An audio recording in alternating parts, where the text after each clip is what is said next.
college town. A lot of students, they all know each other. When the murders first occurred, no one knew what was happening. Was a madman on the loose? Would he go into the town? Was he just aiming at the students? Maddie, Kaylee, Ethan, and Xana were truly the nicest people. We'd gotten a vandal alert and it said homicide on King Road.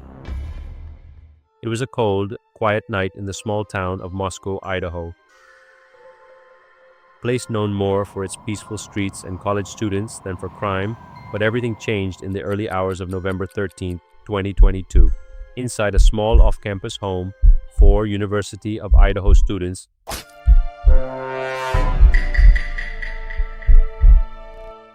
Maddie, Ethan, Kaylee, and Xana. These beautiful, smiling faces. These young people's lives played out on social media.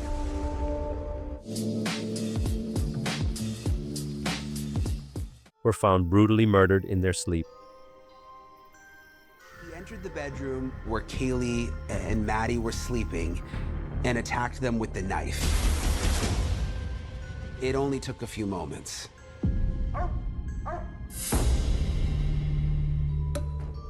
The town froze. Parents clutched their children closer. Students left campus in fear. Who could have done something so horrific? For weeks, there were no answers. No murder weapon, no clear suspect, only fear, grief, and a growing sense that anyone could be next.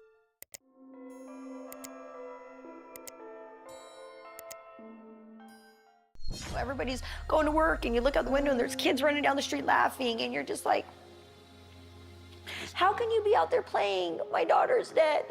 You know, Keely Gonzalez is gone. Then, the name Bryan Kohberger surfaced, a quiet PhD student studying criminology. No one expected him. Should we want to begin?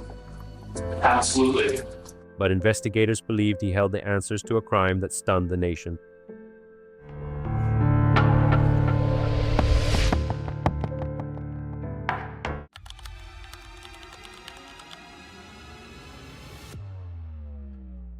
November 13th, 2022, started like any other Saturday night for the college town of Moscow.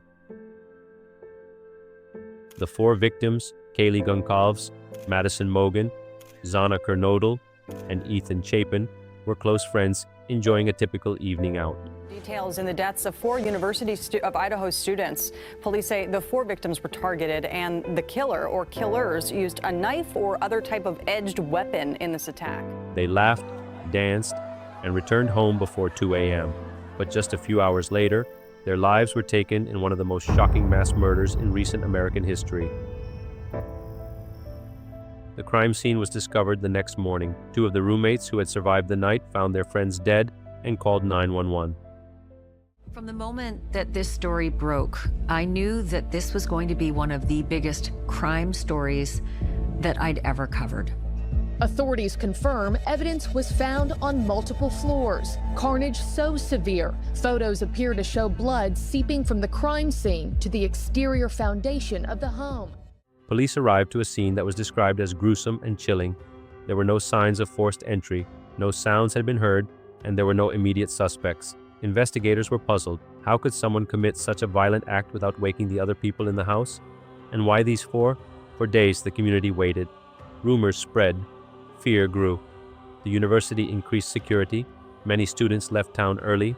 Finally, police arrived to find the most horrifying crime scene they've ever witnessed. The affidavit describes their injuries in great detail. If you've ever seen injuries like that, there's no mistaking them. A knife can do horrific things to a human body. Unsure if the killer was still among them. There were no fingerprints, no clear motive, just a small clue that would eventually break the case wide open. A tan leather knife sheath left behind on one of the beds. One step away from a samurai sword. It's a crazy weapon. He wanted a physical battle.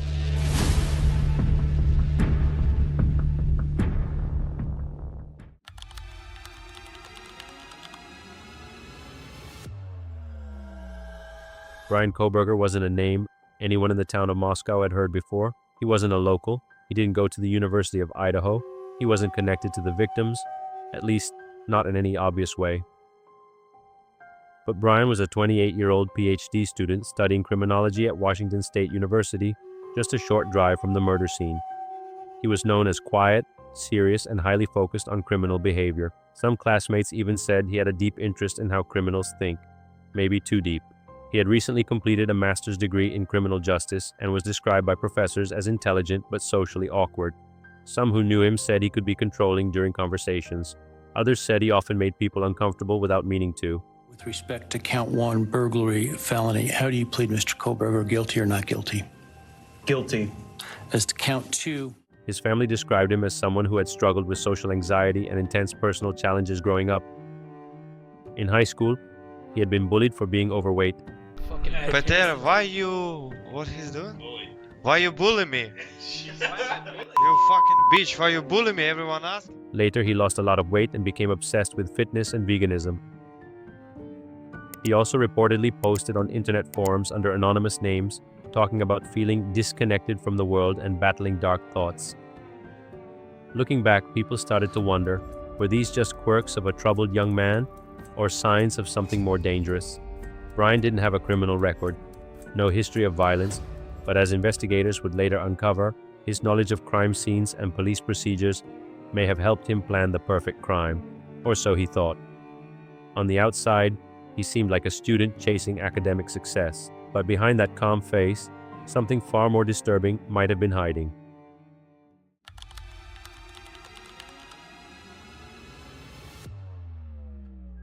For weeks, investigators had little to go on, but behind the scenes, they were carefully connecting the dots, using a mix of old-school detective work and modern technology.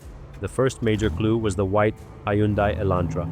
That's right, Tom, and even police have confirmed that white Hyundai Elantra has been found. Back on December 7th, that was that key public piece of information. Surveillance cameras from nearby neighborhoods had captured a car speeding away from the crime scene around 4 a.m. The video has been handed over to police. It shows the car traveling on this road outside the gas station. It matched the description of Kohberger's car, but at that point, no one knew it belonged to him. And turned onto a side road. It appeared the car was headed out of town, and reportedly the assistant manager at the gas station said it was going quite fast. At the same time, police found a knife sheath left at the scene, one that didn't belong to any of the victims. This is not a civilian knife. It was actually meant to tear apart bone, ligaments, organs. So this is a extremely brutal end. On it, they discovered a single male DNA sample. That DNA didn't match anyone in their system, but it was enough to start searching. They have to collect DNA directly from that individual and compare it against the court-admissible genetic profile. Next, they pulled cell phone data from nearby towers. They looked for unusual patterns, phones that had been near the house before, during, and after the time of the murders. One phone stood out. It had been near the crime scene multiple times and belonged to Bryan Kohberger. Still, that wasn't enough to arrest him, so they kept watching. Over the holidays, Bryan drove across the country with his father to Pennsylvania. Police followed him the entire way without him knowing. While he was there, agents quietly took trash from his family's home and tested it. The DNA matched the sample from the knife sheath.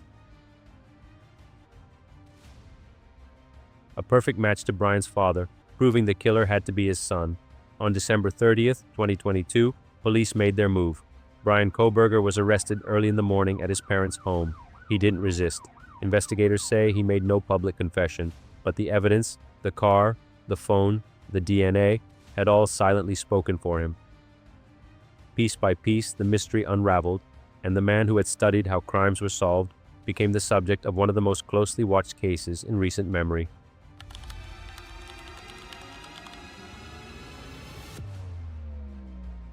When news broke that Bryan Kohberger had been arrested, the country was stunned. The idea that a criminology student, someone studying how to catch killers, could be accused of such a violent crime felt unreal. He was arrested in Albrightsville, Pennsylvania, over 2,000 miles away from Moscow, Idaho. It was early morning when police and the FBI surrounded his family's home. Neighbors watched in shock as armed officers led Bryan out in handcuffs. The media exploded with coverage. Photos of Bryan in court were everywhere. It was just a person looking for an opportunity, and it just happened to be in that house. And that's hard to take. Commentators, crime experts, and even everyday people tried to piece together what had really happened. Some were horrified, others were just confused. The families of the victims shared messages of heartbreak and relief. And we said, what's going on? I can confirm your daughter's died. She's passed away. At that point, he said there were 4 victims. And I said, 4? And he said, yes, ma'am. I said, can you tell us if one of the victims was Maddie Mogan? And he said, yes, ma'am. They had spent weeks waiting in silence, not knowing who had taken their children away. Now, they had a name and a face. The University of Idaho held candlelight vigils and moments of silence.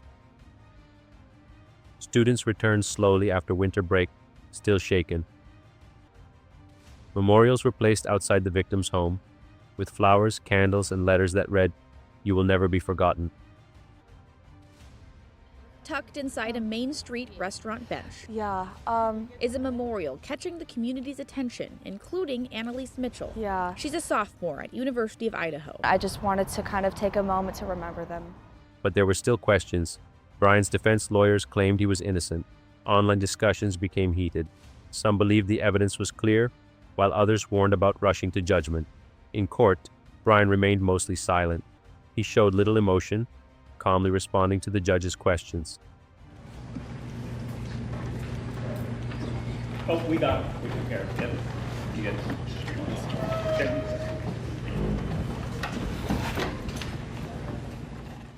There was no confession, no apology. The case was no longer just about 4 lost lives. It had become a national conversation about evil, justice, and how someone so quiet could be capable of so much violence.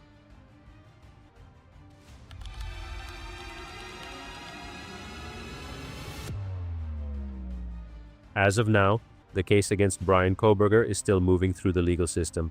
He has been charged with 4 counts of first-degree murder and 1 count of burglary, but the trial has not yet begun. His defense team continues to claim that he is innocent. They've challenged some of the evidence, especially the use of genetic genealogy and how the DNA was matched. The court has sealed many of the documents, keeping much of the case out of public view for now. The judge entered a not guilty plea on Bryan's behalf.